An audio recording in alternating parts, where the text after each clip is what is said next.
This is the Unique Scotland podcast with exclusive ScottishVisits.co.uk. Hello, this is John Harbour, and welcome to Unique Scotland, the podcast that brings this wonderful country to you, wherever you may be.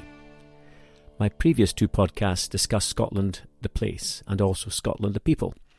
That was to try and give you a baseline before heading off into the hills and glens to see Scotland for yourself. I should just remind you that I do have a blog on the website, Exclusive Scottish Visits, and my virtual tours in that blog does have photographs of many of the places we will be talking about over the coming days, so do refer to that blog to have a pictorial view of the places we visit. I will also be doing a video podcast once a month, so you will get to see some of the places I discuss.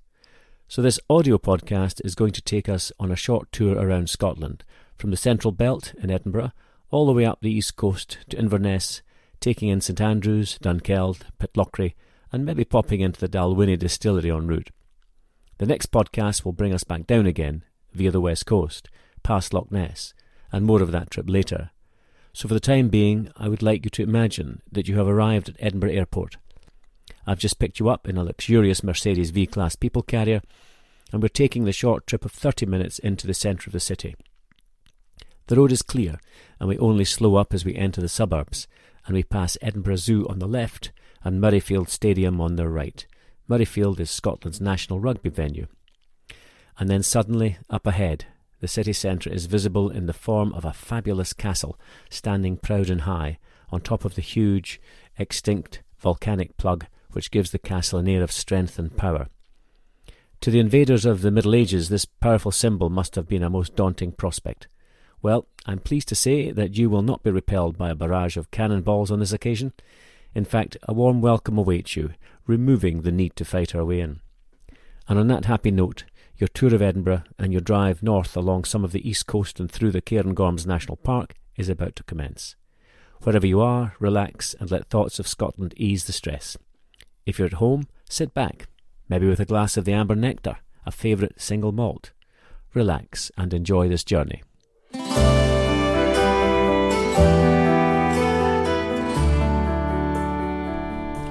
Edinburgh's not a large city, with only about 750,000 people, including the surrounding area. Glasgow's larger, with about 1 million, but Edinburgh remains the capital. It's known for the 3 Bs: banking, books and beer. The banking roots make it the financial capital. Indeed, one of the first banks in the United Kingdom was the Bank of Scotland, opened in Edinburgh in 1695, while the Bank of England was formed the following year, and by a Scotsman. In terms of books, there were numerous book printers in the capital. And when it comes to beer, Edinburgh has always had a number of breweries in the locality. Now, the breweries I remember well, because I used to have an apartment in the West End, and first thing in the morning, when I was off jogging or collecting the newspaper, the smell of hops in the air was quite overpowering. So when I smell hops today, it does take me back to my early Edinburgh days. Edinburgh has its own university in the centre of the city, and this injection of student youth gives the city a buzz that's evident in most university towns. The best way to look at Edinburgh and get an idea as to how it came into being is to hover above the city. And if you can imagine you were in a helicopter or even seeing images from a drone, then if you were in the Middle Ages, all you would see below is the castle on top of an extinct volcanic plug. Now, why is the craggy rock, which sits about 450 feet above sea level, sitting so far above the surrounding landscape? Well, in simple terms, during the last ice age, which ended about 10,000 years ago, the huge glacier, sometimes 1.5 miles thick, gouged out the land it crossed. But the volcanic basalt rock was too tough, and the glacier had to go around, leaving a huge craggy mound and a tail leading down to where the glacier met again. The castle was built on the high crag, and leading down from the castle would be rows of high dwellings clinging to the edge of this tail all the way to the bottom where today you'll find Holyrood Palace. There used to be a wall around the city, and little else would have been seen outside the walls except for the odd settlement. And it remained like that for hundreds of years, until, in the 18th century, when the city had become so overcrowded, dirty and disease-ridden, it was decided to build a new town outside the city walls. Now, as you hover over Edinburgh today, you would see this rectangular new town, constructed in about 1770, off to the north of the castle and the old town. So if you understand that concept of the old and new towns, then you can understand the makeup of Edinburgh. Everything else is a bit of an add-on. It's so simple. Old Town is the castle, Royal Mile and the palace, and the new town a rectangular construction of beautiful Georgian buildings. And I always like the look of surprise when I tell any guests that the new town dates from the 1700s. So, we've driven into the city centre, onto Princes Street, the main shopping street in Edinburgh, and I have to explain that this is not feminine princess, but masculine princes, i.e. the sons of George III, who was the king at the time. In fact, there are only 3 main streets of the new town, with Princes Street opposite the castle, George Street in the centre of the new town, and Queen Street on the other side, all relating to the monarchy of the day. Easy. On your left, you have the new town buildings, some of which have been converted to shops, and as I said, Princes Street forms part of the main shopping area of the city. And on your right, you have Princes Street Gardens. They're absolutely lovely. And up and beyond you is the volcanic crag and tail of the old town, with the castle towering above us. Now, as we turn up towards the old town, we would notice halfway down Princes Street a huge black Gothic structure, which looks like a rocket, and it's one of the largest monuments to any writer in the world, and was built in memory of Sir Walter Scott, or the Scott Monument as we call it in Edinburgh. He was an extremely famous Scottish writer, responsible for such works as Lady of the Lake, which also inspired such works as Ave Maria and Rossini's La Donna del Lago. Anyway, our drive would see us continue up the mound, as it's called. The mound is the part that connects the new town with the old town. And as we head towards the old town, on our left, we would pass the beautiful buildings of the Scottish art galleries, designed by Henry Playfair in the Greek architectural style. Now, Playfair was one of the greatest Scottish architects of the 19th century. Then we are on to the Royal Mile, the long street leading from the castle all the way down to the bottom of the crag to join up with Holyrood Palace. It's a fraction over 1 mile in distance, but we won't quibble. And for those more modern thinkers, we decided not to introduce decimalisation. I think to try to say the Royal 1.6 kilometres is just a wee bit convoluted, so I'm pleased to say it remains the Royal Mile. Anyway, we'll drive up to the castle, disembark for a visit to this amazing structure. Archaeology tells us that the Castle Rock has been occupied for at least 3,000 years, which is not surprising in that our ancestors will have taken advantage of high ground, like ourselves, to build their own defences. After disembarking from the car, we will walk up a cobbled street and come out onto the vast open area in front of the castle called the Esplanade, which we will cross to get to the castle gates. The outer defensive wall actually looks quite modern, and as it happens it is, as it was built in the 19th century, more for decoration than defence. The Esplanade is the only way of approaching the castle, as the other 3 sides are protected by a high and impregnable castle rock. As we stand and look up at the battlements of the castle, there's a piper playing a solitary lament.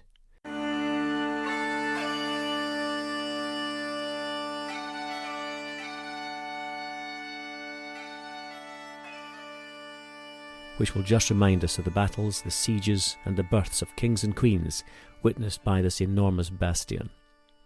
This fortress held off the might of many armies, especially the 13th century English armies who had hoped to take the Scottish crown and make it their own. Mary Queen of Scots, in the 16th century, gave birth to James VI in this castle, and it's ironic that after hundreds of years of war with England, contesting the supremacy of kingship of the British Isles, that this Scottish King James should finalise the struggle by becoming both King of Scotland and England, and subsequently Great Britain. And that is a story for another time. The Edinburgh Castle we'll see today is much more peaceful.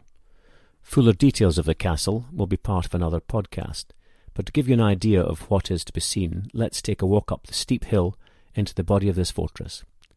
As we step onto the old drawbridge, we look up to see 2 statues guarding the entrance to the castle.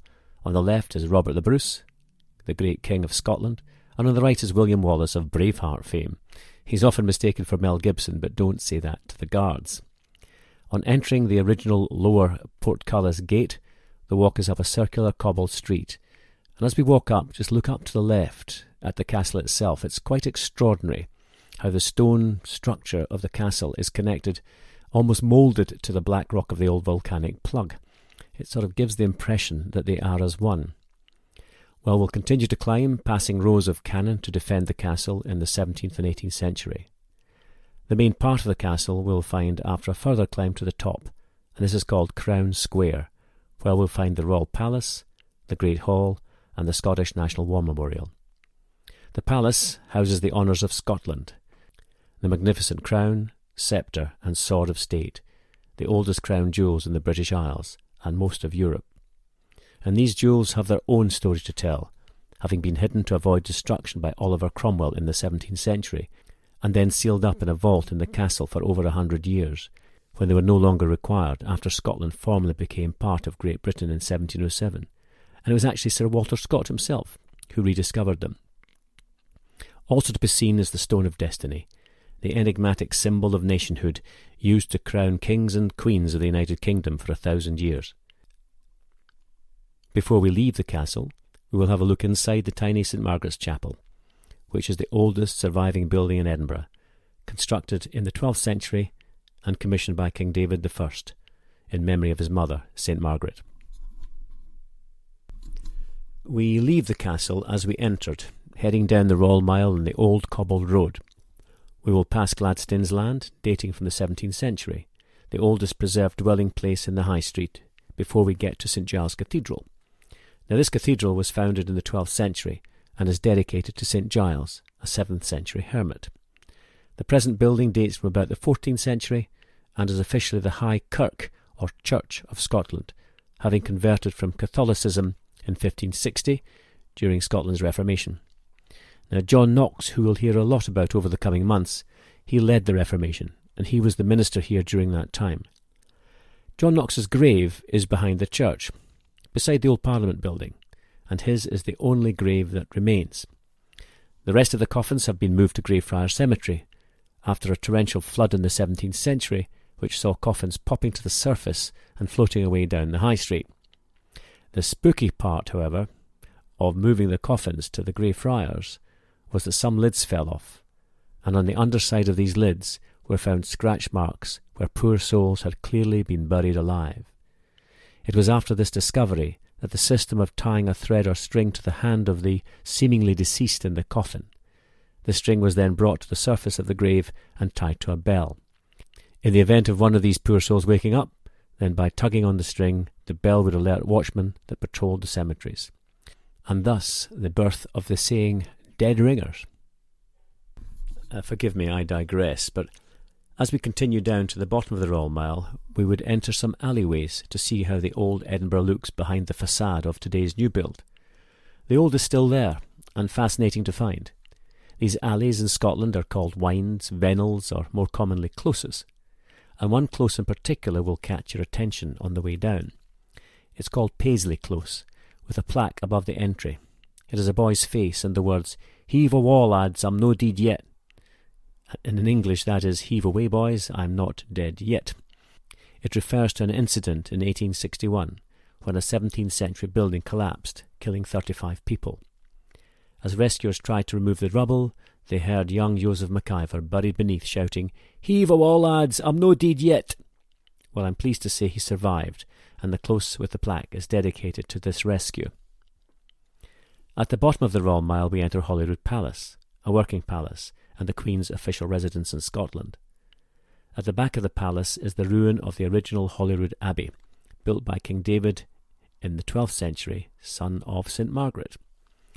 He'd been out hunting in the park, and a stag unsettled his horse, and he fell to the ground. The stag could have killed him, but he held up a cross given to him by his mother, Queen Margaret, and the stag disappeared.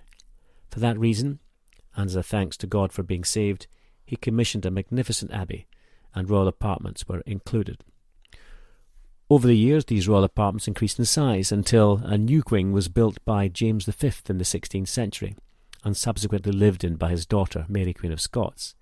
She actually saw her secretary, Rizzio, brutally murdered here, and that is just one of the many tales of this unfortunate queen. Charles II built the other wing of the palace in the 17th century, bringing harmony to the design, and that's what you will see today.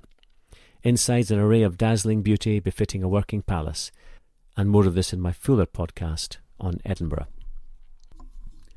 On leaving the palace, we will take a short panoramic tour through Holyrood Park, a beautiful open space behind the palace and overlooked by another volcanic plug, a huge craggy edifice called Arthur's Seat.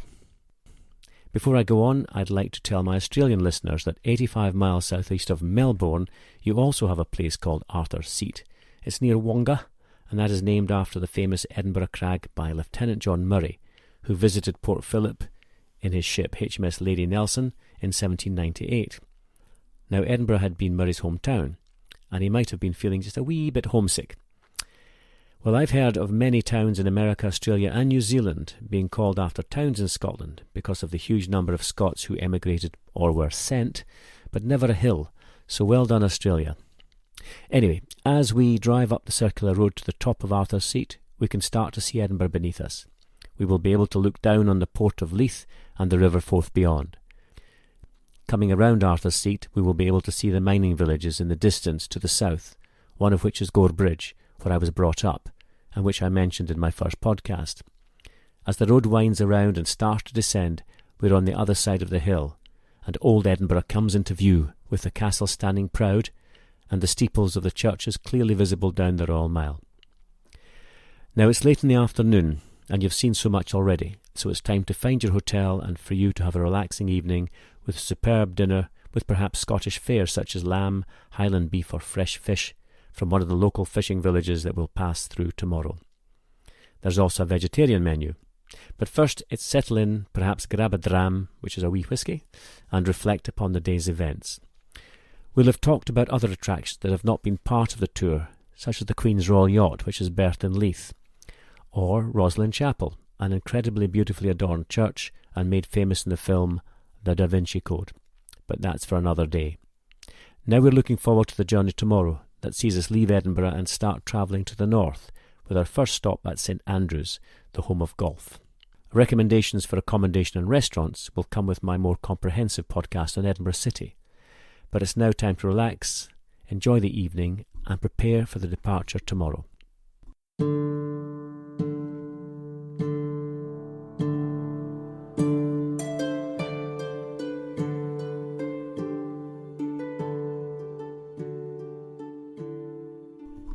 Well, it's 9 a.m. the following morning, and everyone is full of the joys of spring, so it must have been a very good night. We depart Edinburgh City via Queensferry Road and head north.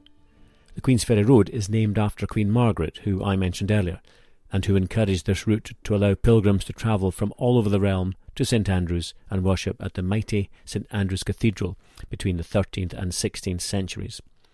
She also established a ferry crossing, the Queensferry Crossing, and her legacy remains today in the naming of the latest bridge across the River Forth, or Firth of Forth as we call it, and Firth is just the name for a fjord.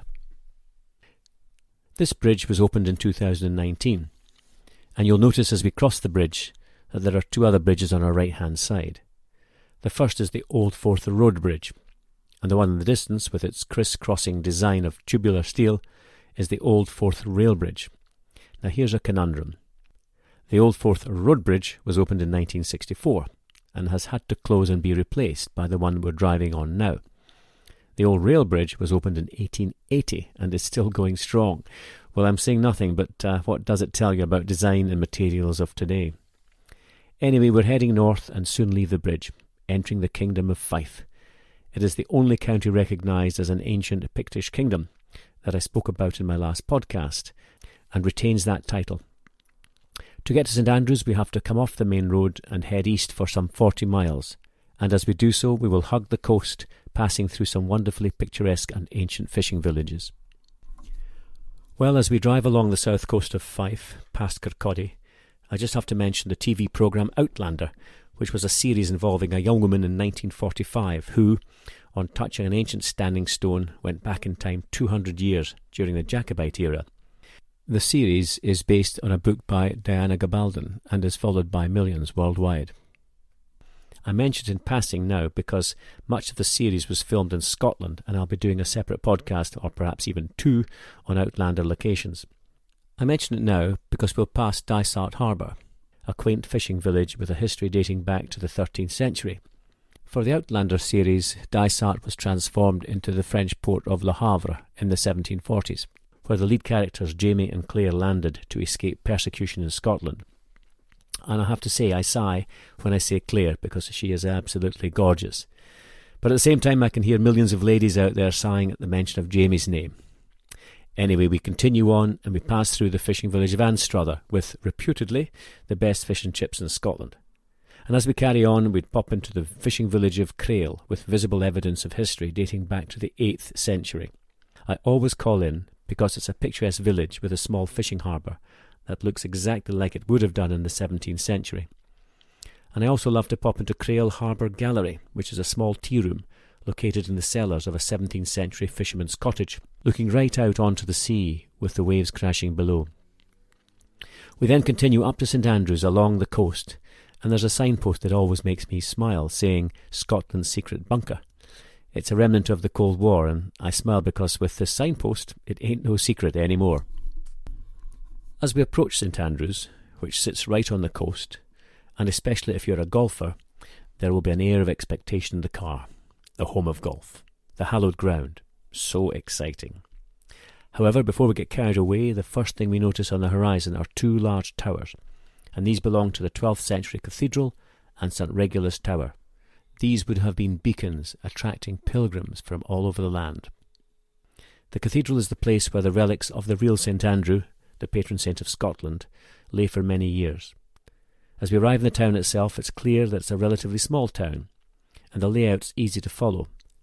In the Middle Ages, the town was built to allow pilgrims to head direct to the cathedral up North Street, visit St Andrew's relics, leave the cathedral down South Street, and in the middle was Market Street, where they could replenish with food and drink. And so it still remains today. So folks, not easy to get lost. The town today is famous for three things. Firstly, the cathedral. Secondly, the home of golf. And thirdly, the university attended by William, our future king, and Kate Middleton, of course. Once again, I smile as I drive up North Street towards the cathedral and pass North Point Cafe on the right-hand side. And there's a sign in the window stating, where Kate met William.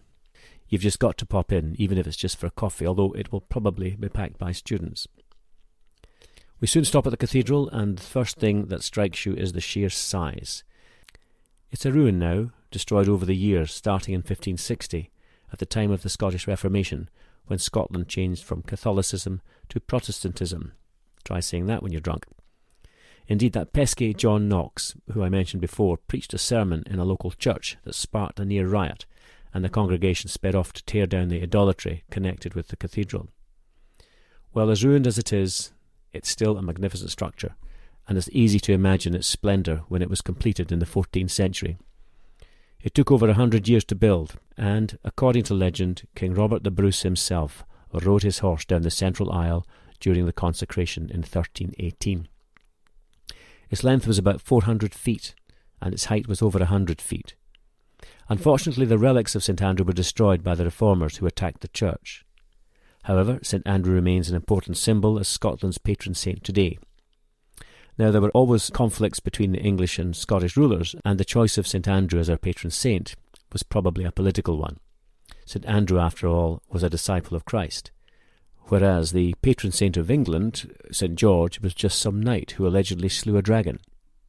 Symbolism in the Middle Ages was everything, and probably one of the reasons that St Andrews Cathedral was so large. Our southern neighbours, the English, had built York Cathedral, a huge ecclesiastical building. Well, we could do that too. Well, as we head down to the famous Old Course and look at golf in St Andrews, we must first stop at the amazing St Salvator's Chapel, founded in 1450, a beautiful example of late Gothic architecture. The chapel is attached to St Salvator's College, where Prince William and Kate studied university. St Andrews is the oldest university in Scotland, one of the 4 ancient universities, with Edinburgh, Glasgow and Aberdeen being the other 3. St Andrews was founded in 1413. William and Kate became just good friends soon after joining St Andrews in 2003, and Kate reportedly persuaded Prince William to stay on at university when he struggled initially. Well, he subsequently switched his course from art history to geography, much to the great disappointment of all the girls who had signed up for the art history course. Sorry, I digress. As we continue down North Street and turn right at one of the many golfing shops towards the sea, we drive down this narrow road and suddenly the buildings stop and on the left-hand side an expansive green opens up to show the most famous golf course in the world, the Old Course. A little further on stands the relatively small Georgian building, which is the Royal and Ancient Golf Club, perfectly positioned to view the starting position of the first tee and also the finishing hole on the 18th. Now every golfer has to stop and take it in. Sorry if you're not a golfer, but think of your favourite pastime or programme and you're meeting for the first time the star of the show, the celebrity, or you're on the show itself. The feeling is quite incredible. Anyway, photos taken, we continue the drive along the road that turns left with the sea on the right-hand side. The beach you see before you is incredible, with golden sands that stretch for miles. I don't know if you've ever seen the film Chariots of Fire. Well, that was shot here. A great low-budget film and a true story of the 1924 Olympics, where Eric Liddell, a devout Scottish Christian, refuses to run on a Sunday. It's easy to watch, it's light-hearted, it's a really feel-good film, and if you get the chance, I'd watch it. Well, if we continue around the bay, we come to the Links Course Clubhouse, where a superb lunch and a cool beer for the guests await. And yes, I've booked a table. Well, I'll say much more about St Andrews on my podcast on golf in Scotland, but it's worth noting the game started here in the 14th century. Indeed, the popularity of the game had reached such a level that King James II outlawed it for taking able-bodied fighting men away from their archery practice.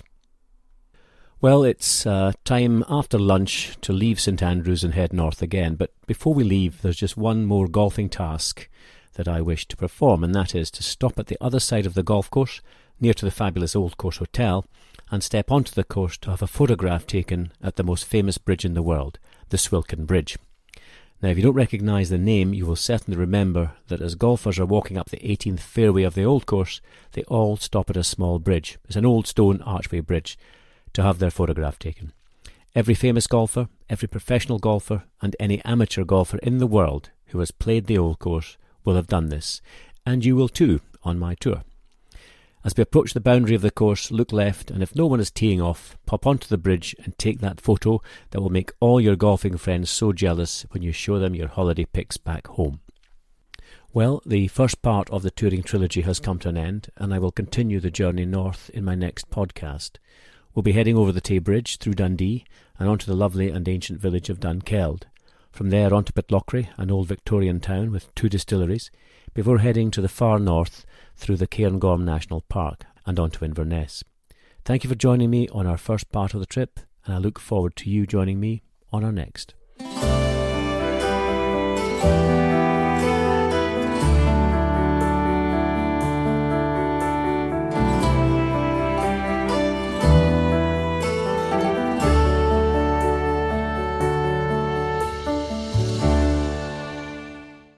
You've been listening to the Unique Scotland podcast with exclusivescottishvisits.co.uk. To receive all our episodes automatically, please subscribe now.